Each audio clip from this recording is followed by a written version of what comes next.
Welcome to another episode of the 116 Life here on Holy Culture Radio, Sirius XM Channel 140. Shout out to you and yours for tapping in, tuning in once again. As always, I am one of your hosts, Meah Evans. And y'all already know I got the freshest ATL all day. He's repping in the building. I got Ace Harris. What's up, Meah? How you feeling? We're both kind of repping. We're twinning, yeah. Yeah. I've been wearing Atlanta stuff all week because it's like music biz in Atlanta, so I'm just always bragging on my city. How was your week with music biz?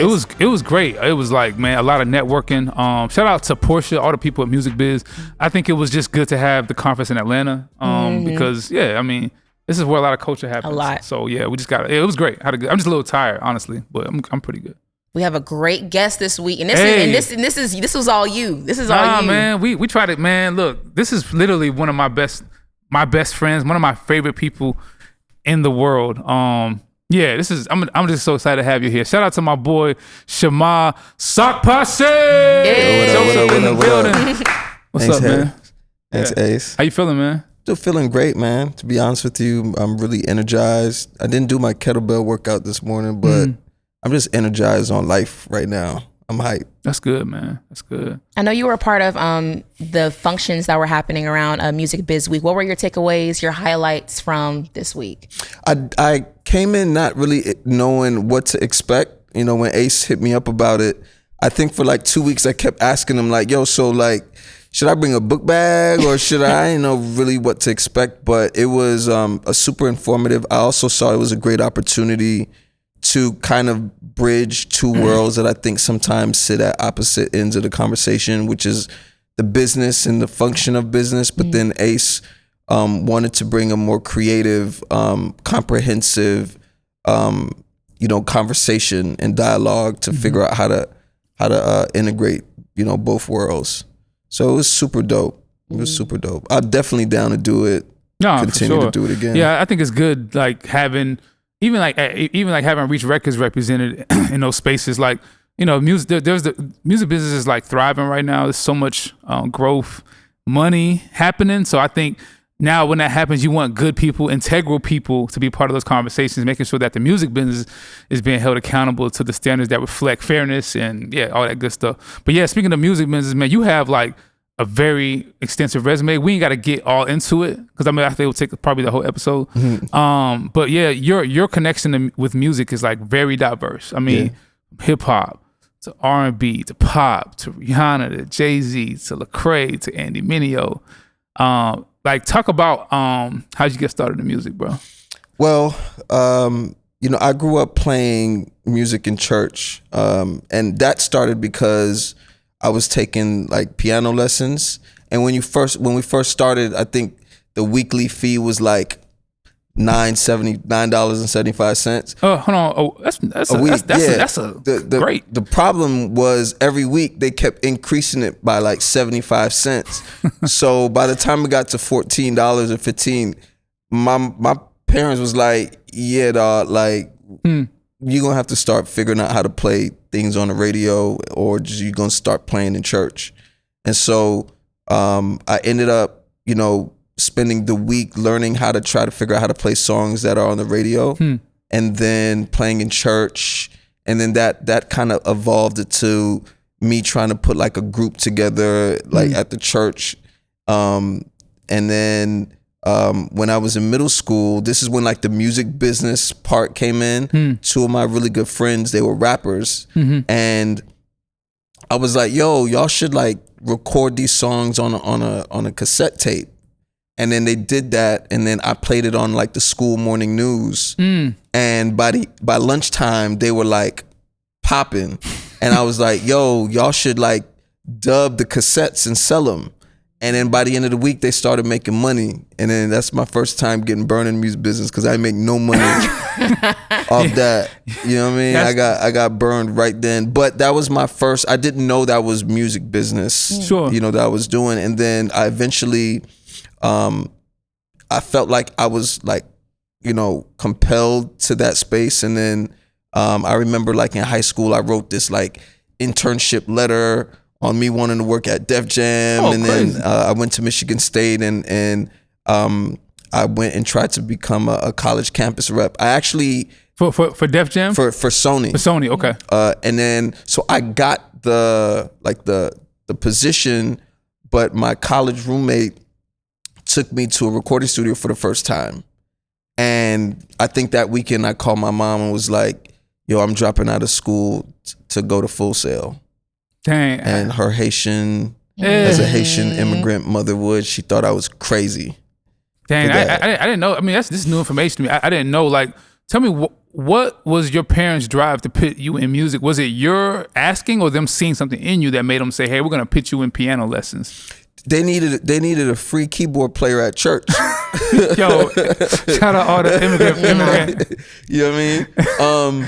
That's really, I'm gonna be honest, that's really where it started. It was also too to keep me away from some of the things that were happening around me. Like family that are kind of in the mix of things that they don't want their child to kind of be occupied with. And this is in Florida. This is in Florida. Is it what city? Fort Lauderdale. Fort Lauderdale. Yeah. So, and did you have like other cousins that were maybe, or the friends that were maybe around where your parents were like, we want him to go this direction? Yeah, absolutely. Okay. I have family that was like in the street, and just the things that are just that are at arm's reach. Sure. For things that can distract a kid. Shout out. I think that's one thing powerful about immigrant parents, just to having to like coming over here, with the little they have, and they're trying to settle, and then the pull of the American culture is strong, and them having the foresight to be like, no, we want to direct you here,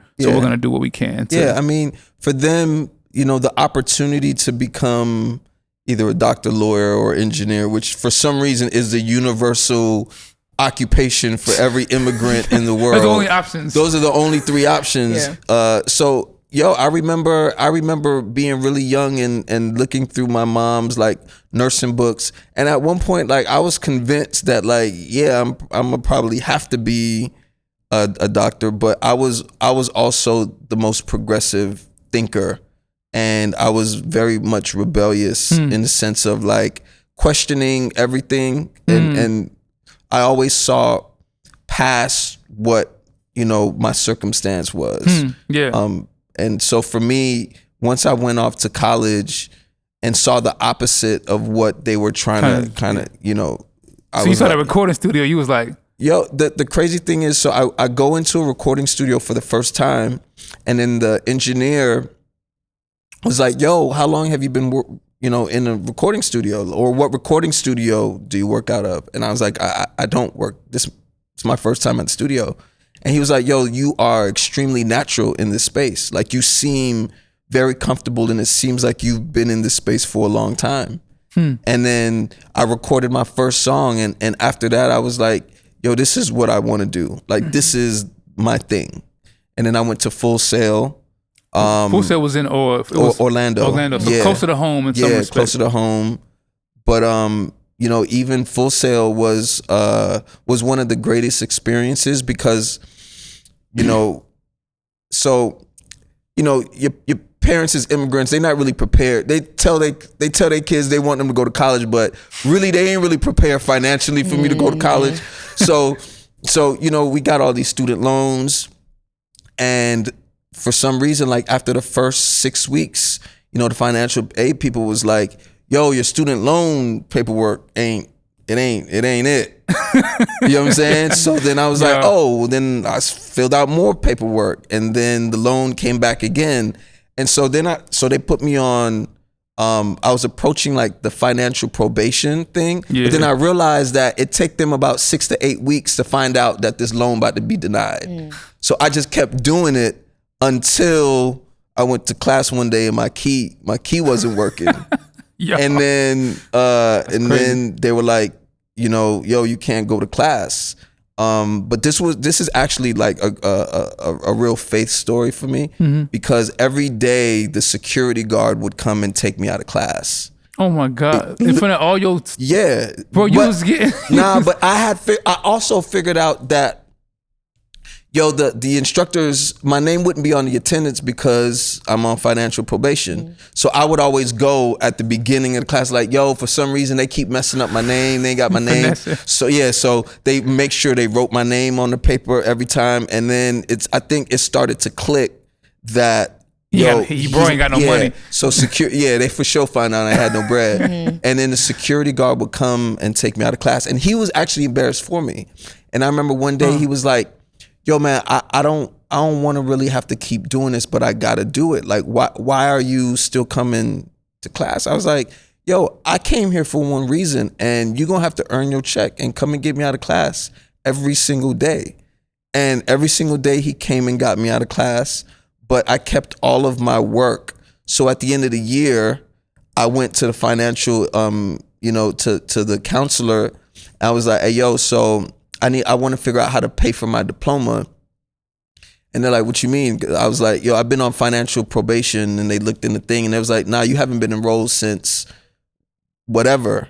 And I was like, actually, I have been. And I had all my labs. I had all my tests. That's crazy. And they looked at me with an egg on their face. Matter of fact, Full Sail, y'all need to give me my diploma. This is like a Full Sail campaign. But I didn't end up officially graduating, but yo, I learned how to be a recording engineer and understand how the recording atmosphere works. That's so crazy. Yeah. And did you have like a faith moment at that time? Like, what was God like to you in that Full Sail moment, or what was your relationship with the Lord as you were trying to, like, man, because that seemed like a lot of pressure to be in another city, getting kicked out of class. It takes a lot of faith to keep going back, knowing what's happening. I have a very unique relationship dynamic with my faith in God. I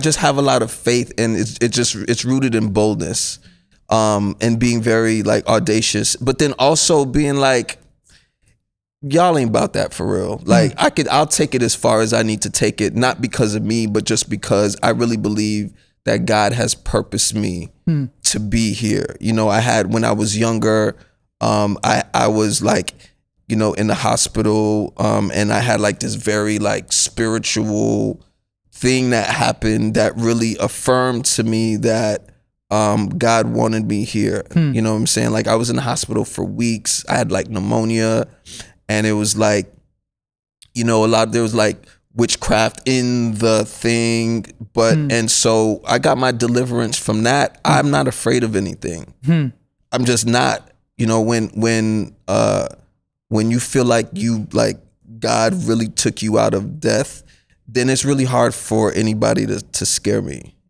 So as a result of that, I just walk with a kind of boldness that I'm not the one to really play with, because the person who's with me is really about that as it relates to me. You know what I mean? And so that's where a lot of it is kind of rooted from. That's powerful, bro.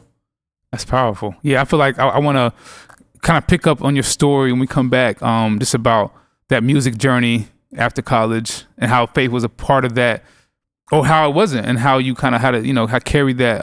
But yeah, that was very powerful. I feel like that boldness is especially in Western Christianity, it's kind of like not as like, prevalent. And I think hearing your story will hopefully give people some remnants of like, yo, this is what faith can look like lived out when things are like against you. It's like, nah, we covered by the blood, we're saved from death and sin. Yeah. What am I scared of? Yeah. So we'll be right back, y'all. This is the 116 Life, Holy Culture Radio, Sirius XM Channel 140. Shout out Meah, Sak Pase. Right back. And we're back here on the 116 Life here on Holy Culture Radio, Sirius XM Channel 140. Ace Harris, Meah Evans checking in with our guest, Sak Pase. Okay, so listen, so we want to dive into childhood a little bit. So can you talk about what your upbringing was like growing up in Fort Lauderdale, correct? What your childhood was like, upbringing, like just fondest memories you feel like that created and molded you into who you are today? Yeah, well, I grew up in like a traditional Haitian household. Which is, your grandmother, she doesn't speak English, and, your parents are trying to figure out a way to raise their kids with these traditional wholesome kind of cultural, like, upbringing, and trying to preserve that. So I spoke Creole. Like, I speak Creole fluently because that was the primary language in the house.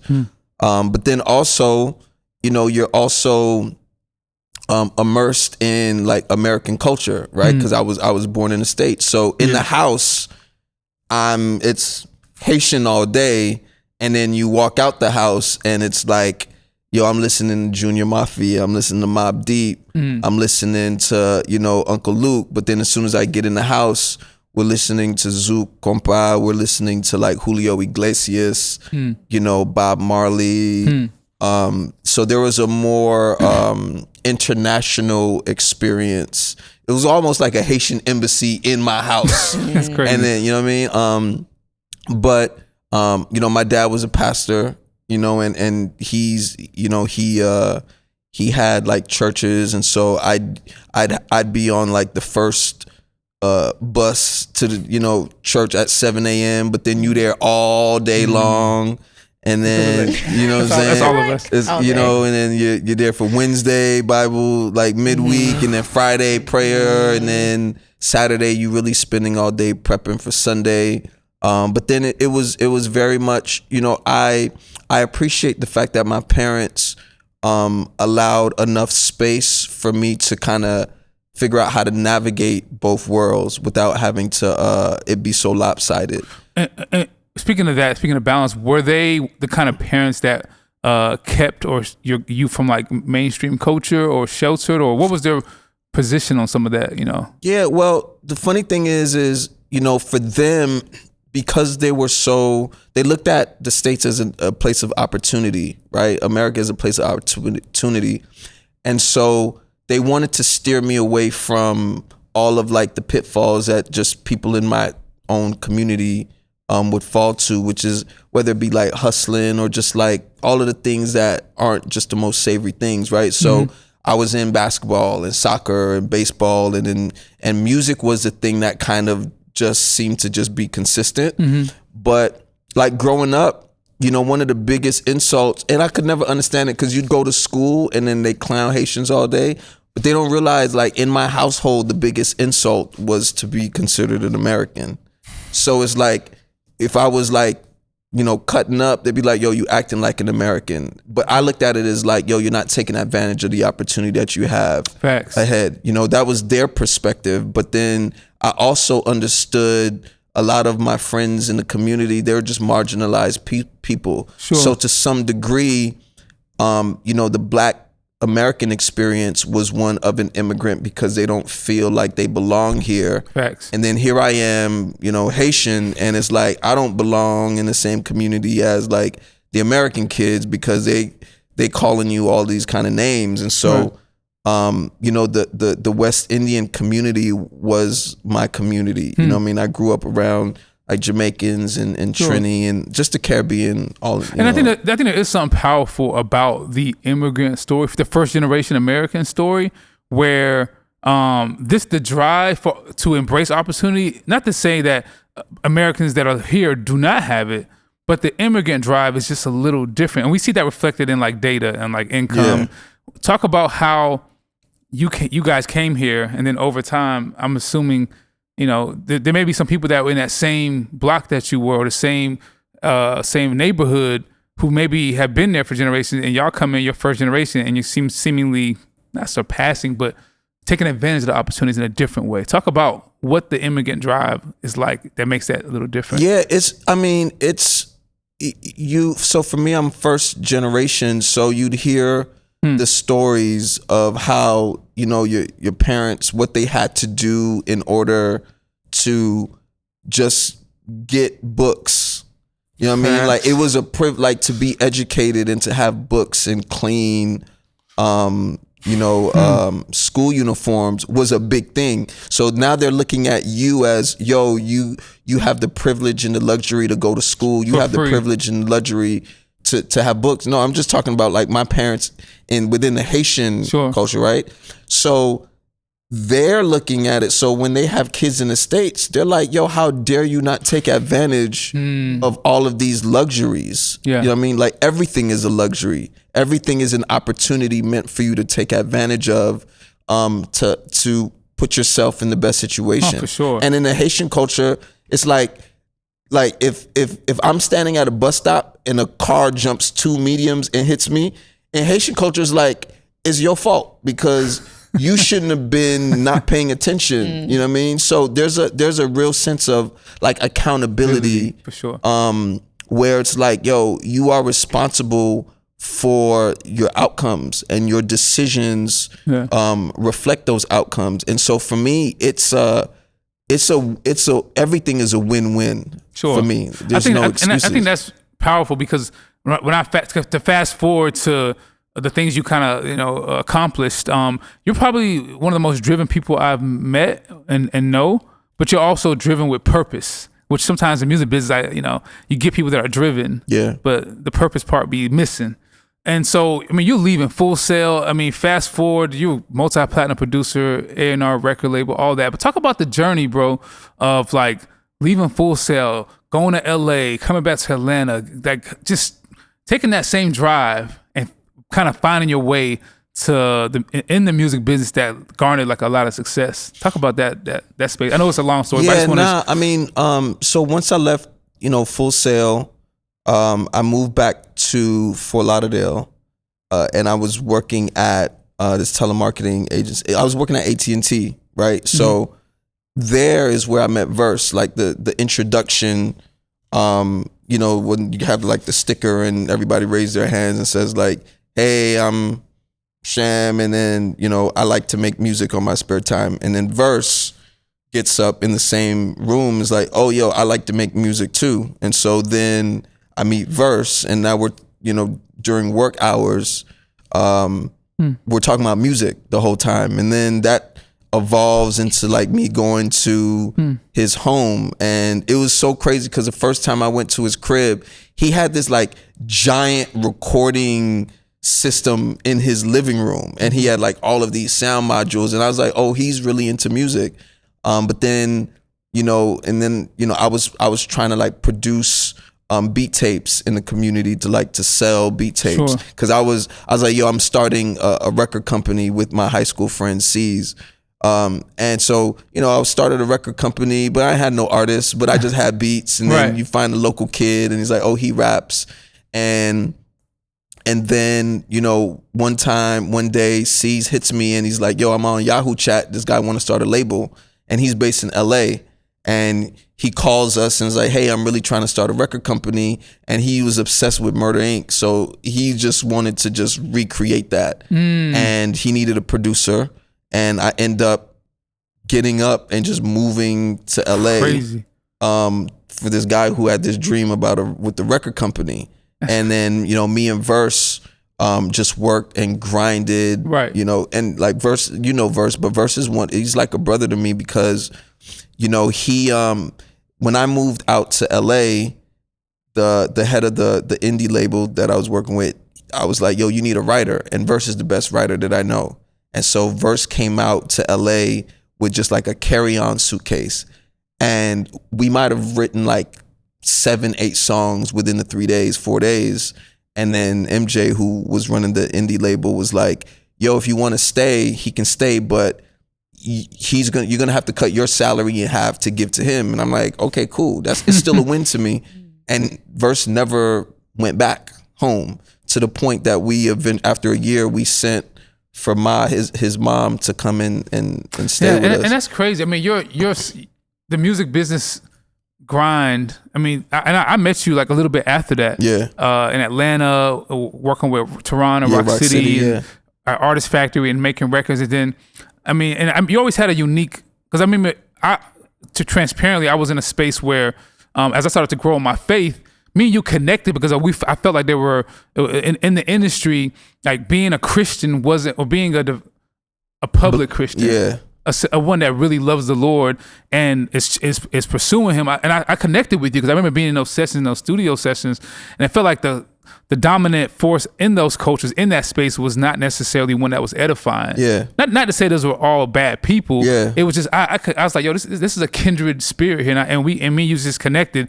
And then I look up, and you had, left a couple different, management situations, and this didn't work out, and you always stayed focused and driven, and before you know it, you're producing for Jay-Z and Kanye West and Rihanna. Yeah. And I mean, talk about how those moments changed, and also even as a Christian, like for the people who don't understand how you were impactful in those spaces. Talk about how that all came together, and how as a Christian you are literally bringing a light in some of those seemingly dark spaces. Yeah. Well, I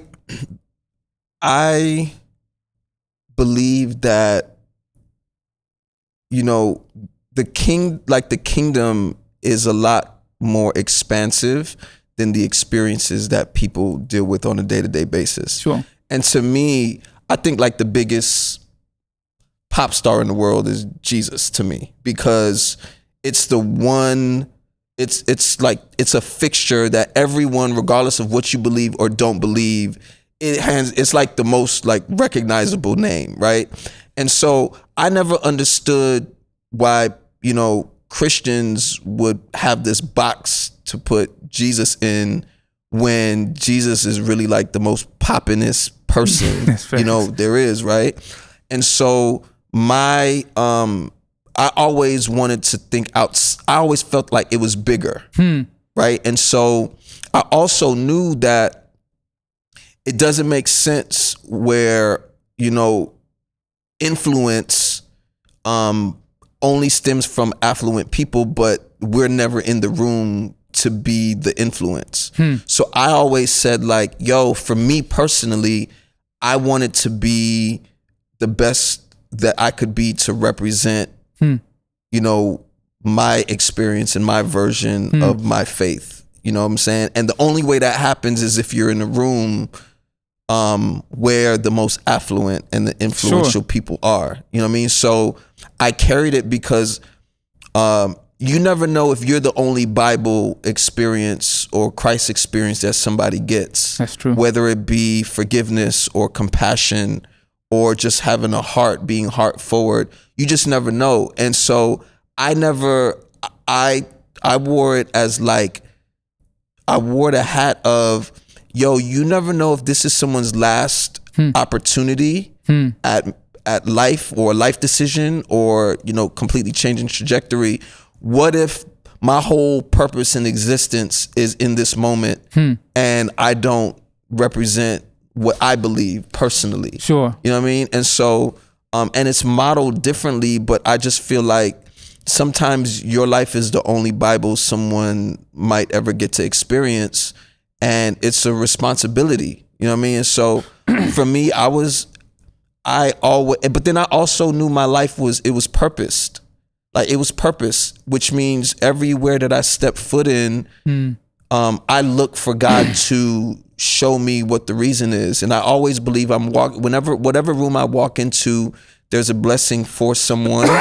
And I do my best to make sure that I leave with an empty hand when I walk out of the room, because none of this belongs to me. My life experiences, the information, the success, none of it belongs to me.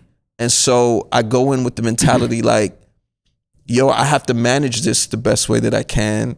But that comes with knowing that all my experiences aren't mine, whether it feels good or it tastes bitter. It's for someone else. And as a result of that, I always look for opportunities to reflect what I believe, which is patience and passion and most importantly, purpose. And I can attest to that because I've definitely seen you in those rooms, praying with people, sharing the gospel. So sorry, I'm coughing. No, you're good. No, listen. So when we come back, we want to dive into the songs you've been a part of, and then even also there's a certain take that you have on service to other people that I would love to hear your take on. So we'll be right back here on the 116 Live here on Holy Culture Radio, Sirius XM Channel 140. We'll be right back.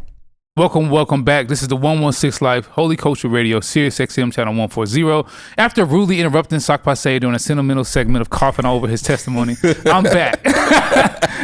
He said it was the coffee. Yeah, it was the coffee. But you've touched so many great records. I mean, again, we'll be here too long, I've sat alongside you on some of these records, whether that's the records we did with T.I. and Nicki Minaj. I do want to talk about one of the most talk about influence and affluence.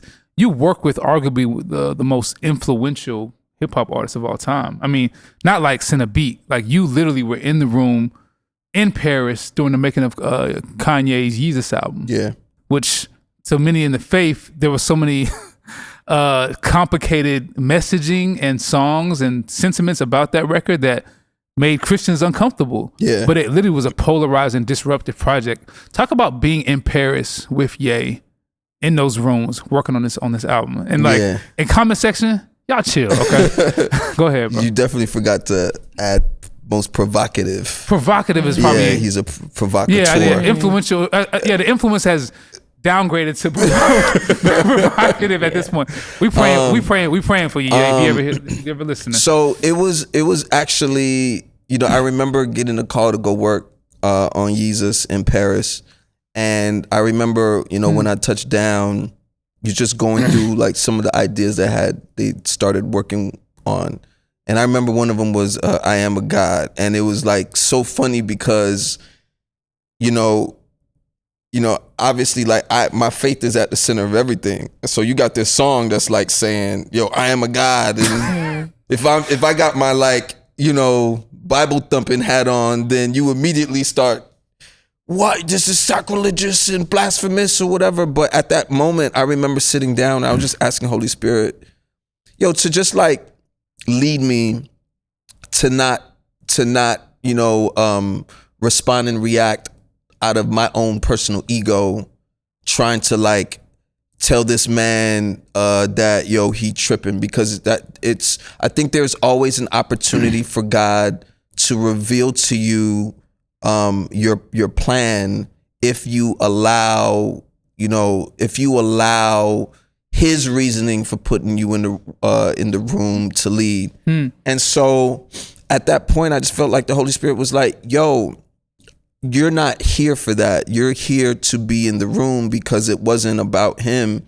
It was about everyone else that was in the room. All the other people that you might meet that you could potentially just be a safe space for, to offer a sense of peace. Sure. And I developed like amazing relationship. That's when I met Travis Scott for the first time, and sitting down and talking to him, and getting the opportunity to just impart these words. Sure. And like getting to know him while he was on his road to discovery. Sure. You know what I mean? So like imagine if I was in there trying to like, I rebuke thee in the name, and it's like, yo, bro, we just want to know if these drums is right. Sure. Like you were here to work. I was here to serve a purpose. I think you have to be sensitive to to be spirit led,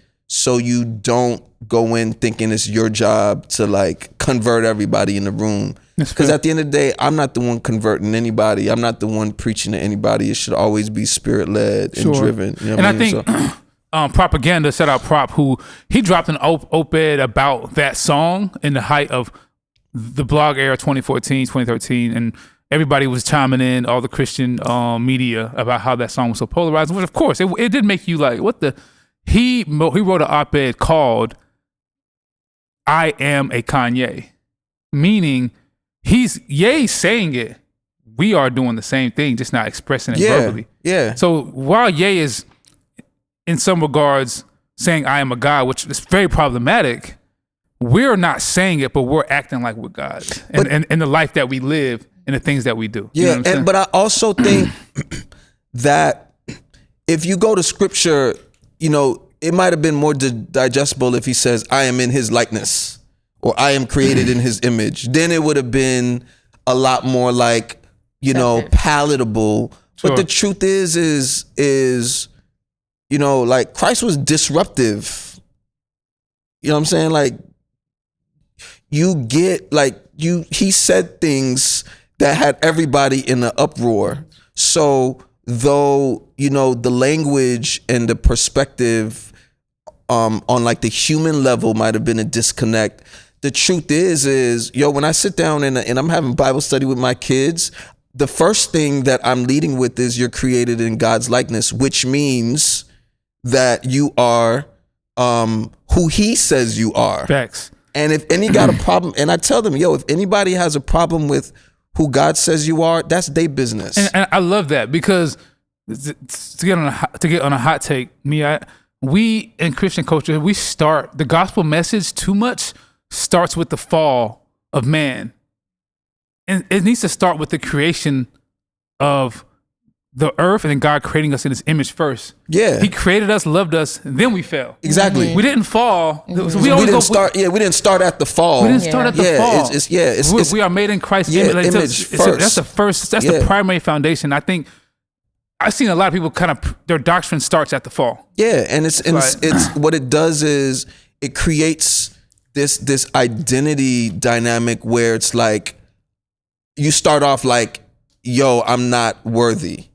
And it's like, nah, I mean, at least for me and how I'm raising my kids and how I've been able to overcome a lot of things in the music business where they're constantly looking to place their definitions of who you are and condition you to look at yourself the way they want to see you. You know what I mean? For sure. So, I'm created in his likeness and image, Amen. which is I'm empowered. I'm wonderfully made. Mm-hmm. I'm very much purposed. There's a reason for my existence. And it also means don't play with God's child as well. And because I think there's this everybody got this kumbaya moment, lens of God, which is true. But God was really on that. So many different examples. For sure. Someone's prayer or someone's, just an ounce of redeemable anything is why God didn't lay everybody down. Mm-hmm. You know what I'm saying? And so I don't look at God through a lens of this kumbaya. I also look at it hey, yo, listen, God does not play about his sheep and his church.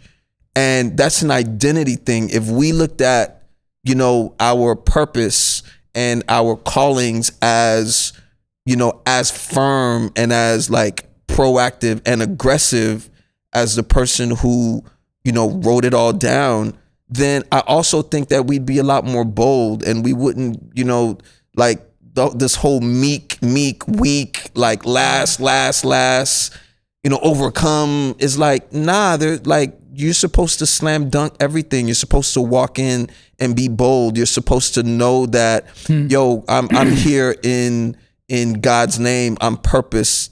I'm ordained to be here. And that would penetrate at rooms and rooms of influence where we're supposed to be the boldest person and the most confident person, not because of us, but the person who walked in the door with us, or actually who walked in the room before us. There you go. You feel what I'm saying? So perfect. Well said, bro. So well said. Man, we gotta go through these songs. Yeah. We got so many to go. We got so many. Shout out.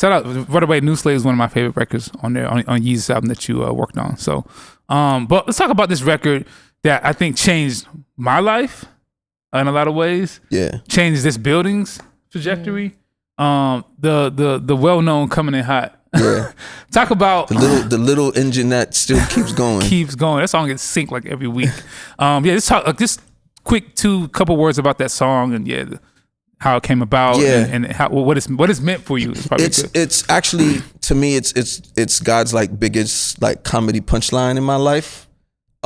Because after you get all these successes, you create these kind of personal expectations. To some degree, you probably even start creating mantles and things that your heart is focused on, right? Mm-hmm. And I went through this period where, I had just gotten married. I'm getting ready to have my daughter, and I want to be the guy that I would, green light my daughter be walking in with. So, there's all these identity things, and then I just got burnt off the music business. I started investing, and I thought that was more it was way more fun, but that's mainly about bread, money, and not really purpose. And I got into this weird space, and so I used to just go to the studio to just like, stay close to the thing that, brought me joy. But at the time, it wasn't really bringing me joy because I felt like music was just super linear. I wasn't sure where my footing was. And I would just go to the studio and then, I made Coming In Hot out of like a mockery because I was like, I'm like, yo, bet they would like this sound and that sound. And I started constructing it because of me focusing on syncs. And so I was just like, oh, add this sound, this cheesy sound, and then I'm gonna make this and that. And so I remember you called me and was like, yo, we working on this Andy, album. Can you send me like, 10 beats? And I was like, well, I got some joints. Like I got some records that I think are incredible beats. And then you called me back, was like, and then also send me something that you hate, that you don't think is good at all. And then I was like, oh, I had just made that. I was like, yeah, this is like the wackest beat I've made ever. Like, and I made it to be like whack. You know what I mean? And then when you call me, it's like, yo, there's something in that pack that you did that's amazing. There was like a couple beats where it was like, oh, I know exactly which one. It gotta be this. And when I texted you, is it this, is that? And he was like, nah. And when you sent me that beat, I was so annoyed because I was like, crazy. Yo, the pack I sent was so crazy. But then it also was God being like, you know nothing. Mm-hmm. Like your job is just to be present and create. It's not your job to A&R yourself or to think that you know what's gonna be what. And so when that song started going crazy, I just felt like it was God pointing and laughing at me and letting me know like, bro, you don't know anything. Like you don't know anything. And so that changed, that hit a reset button because I started having fun again. So good. Because it was fun out of the fact like, yo, what I don't like, it has nothing to do with me. It's like what I like and don't like is none of my business.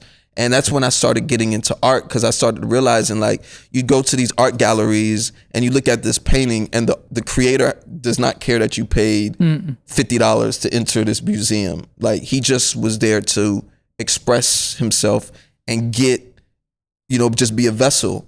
And that song, every time it gets licensed and synced, it's just, I feel like it's just God laughing at me like, look, it's still cutting checks. It's you know amazing. what I mean? And I think the camaraderie of who's on that record, like, I mean, from everybody on that record who has a part of the songwriting and publishing, all from the faith. It was all group of godly men. Yeah, it's been one of the most unique blessings because it was I was getting so much work that I started this production company and this publishing venture because I didn't want to start turning down work during the height getting all this work, which is why I was like, yo, Ace, let's collaborate, you know what I mean? And we went through our years of working and we've done like all of these amazing records together. But then you became, a record executive and you called me about, my gifts and talent. And to me, it was such a perfect example of when you pour into people, it will come back to you when you're in service to the person. So there was the first time where all this energy that I put into the music business, you kind of don't ever get anything back. But this is the first time where I showed a lot of love to someone in the music business and it came back. And not only did it come back, there's no expiration on God's blessing. And so like this song is just this recurring like blessing and like a huge meme joke on me too. Shoot, I know you had a... No, that's real. With all the work that you've done, I was looking through, you made a post one time and talking about service, and you tapped on it a little bit just now, just saying how what you said was, don't let anyone make you feel like there's no reward in being a service to others. And I can only imagine with being in the music industry where it's like people may take so much where they may not find value in that. I just wanted you to kind of share that perspective, just because I feel like that could be really fruitful for people to hear. Yeah, I mean, there was this, I remember this one day I was at a recording studio in Atlanta, and I was the only one in the studio, and this guy comes in and he was looking for someone, and that person wasn't there. And so he was kind of hanging around. And I was like, yo, I'm about to go to Bible study. The person you're looking for ain't gonna be here. I can't have you sitting here. Do you want to go to church with me? And he's like, yeah. So we're in the car. I'm in the car with a stranger. This is before Uber too. So it's like, I'm in a car with a stranger. We're not really talking, and we end up at church. And literally he gives his life to Christ. And he's like, yo, bro, I've been a practicing Muslim my whole life, and my mother's been praying for me to come to Christ. And I'm like, whoa, this is crazy. And then I'm like, yeah, I'm about to go back home though. You know what I mean? And so but in that moment, I realized that what I think my reasoning of being in the music business, a lot of us think it's for our hands, but it's really for our service, right? And so when, I remember the first time I got, it was inquired for me to be a A&R, I struggled with it because I was like, yo, I want a number one as a producer. And I felt like I was quitting on producing. And my wife was like, nah, you're looking at it the wrong way. Instead of producing a song, you'll be looking to produce an outcome and an environment. And at that point, I realized that if I switched my perspective and intentionally showed up to service the room, then that's what I'm there for. So when I went in to become an A&R Empire, it was solely to service the room, service the office, service the person sitting next to me, more importantly, service the artist, because I felt like there was this huge disconnect between being a producer on the outside and then all of a sudden your song dies on the inside. But then there were so many artists who used to come on my couch and ask for advice on a myriad of things. And I was like, and some good friend of mine, Stan and Edith, they were like, yo, I think you would be like a great record, like a A&R executive, or just executive in general, because of like your heart, but then also what you know. And I went into Empire just wanting to service as many people, as many rooms as possible. And I got assigned Boozy in 2023. He had already been signed there for like a couple years, and I guess it just wasn't clicking. He was always talented, but it just wasn't clicking for some reason. And I remember, Tina assigned, was like, yo, he's been signed but hasn't figured it out. Like, go in and see what you can do. And I remember the first day I met him, he played me his album, and I was like, this ain't it. I felt like he was trying to split himself to appease, these cultures.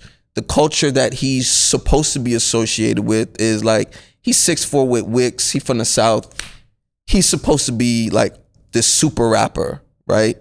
But in his songs, there was this one song called Annabelle, it was a demo version all the way at the bottom of the sound playlist, the SoundCloud link. I was like, bro, this is the album right here. Because I met a guy like him before, world builder, disruptive, very thoughtful, introspective, but more importantly, had more inside, and the struggle was trying to figure out how to get it out. And it was like he at that time, he had these like similarities with like Ye, in a sense of like, he had so much bottled up that he wanted to get out. I was like, yo, this isn't the album. Annabelle is the album. Like, I see you bigger than you see yourself. And I just wanted to reassure him that he wasn't crazy for believing that he should be at top 40, and I do believe that, it was timing, because we were sitting in a room where like, you got plaques on the wall. And it's so funny, I never ever wanted to put plaques on the wall, but a friend of mine was like, yo, don't put him up for you, put him up for the people who aspire to get there.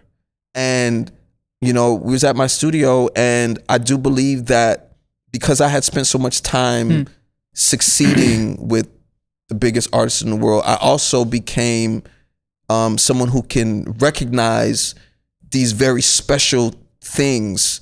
And it was my job to figure out how to help him rediscover who he is and what he is. And so I just projected and spoke life every chance that I could, because regardless of what his circumstance was, where he's at now, I saw it on the first day.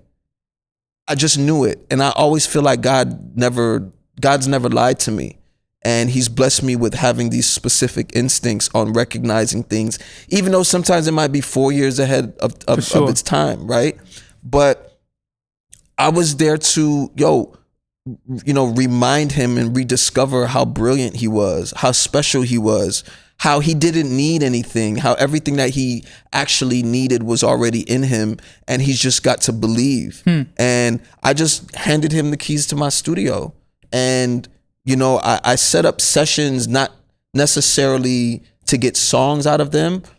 I remember I put him in this one session, and he like freestyled the whole song. And all the writers were in the room like, bro, you don't need us to be here. And he was like, really? He's like, everyone's like, dog, you're like amazing. And I wanted him to hear someone other than me, because he also thought like, yo, Sak, you kind of extra. Like, you kind of like extra with how big. I was like, yo, you're the cover of GQ. That's how your mentality needs to think, because I saw it for him. That's crazy. And other people started reaffirming these things. And so I just gave him the keys to my studio, and I just believed in him. And every chance that I got, I just reassured him like, yo, you're exactly where you're supposed to be. And, for me, it was in the service of his dream, of his purpose, of his brilliance is what I was there for. It wasn't for me to try to produce no songs for him. You know what I mean? Because he was already talented. I didn't help him become more talented. I felt like it was my job to clear the runway so he can see that he's exactly who he believes himself to be. That's amazing. Which is who God always intended him to be. You know what I mean? And so he's living out, the heavenly reflection of what he was always created to be. You know what I mean? And so for me, it was the biggest lesson in my career, because my entire career I would leave home and tell my wife like, yo, I'm on my way to do the work that's going to get me a number one. But we ended up getting exactly what I've always felt was there in service to someone else. So it was one of the most redeeming, experience of my career. It's definitely, it just reaffirmed who God was and made me, cement that like, bro, you're not tripping. You just got to be a lot more confident in the promises that God gave me. But then also be flexible enough to realize it ain't gonna look how you think it's gonna look. For sure. And that's the faith that I think people can take away from. And I just want to end here and say, man, your service to the music industry, to me, to all the artists you work with is a gift. It's a gift. It's a legacy. And we celebrate you here at Reach Records. Just for the ways you've served us with your gifts, man. And I feel like your story's still being written. You still standing, and I can't wait to see what God does with you next, man, on your music journey, and just your life journey, man. So thank you so much for being here, man. It's the 116. We gotta do a part 2. We do, man. It's the 116 Life, Holy Culture Radio, Sirius XM Channel 140. Sak Pase, my brother. Appreciate Love you, man. Love.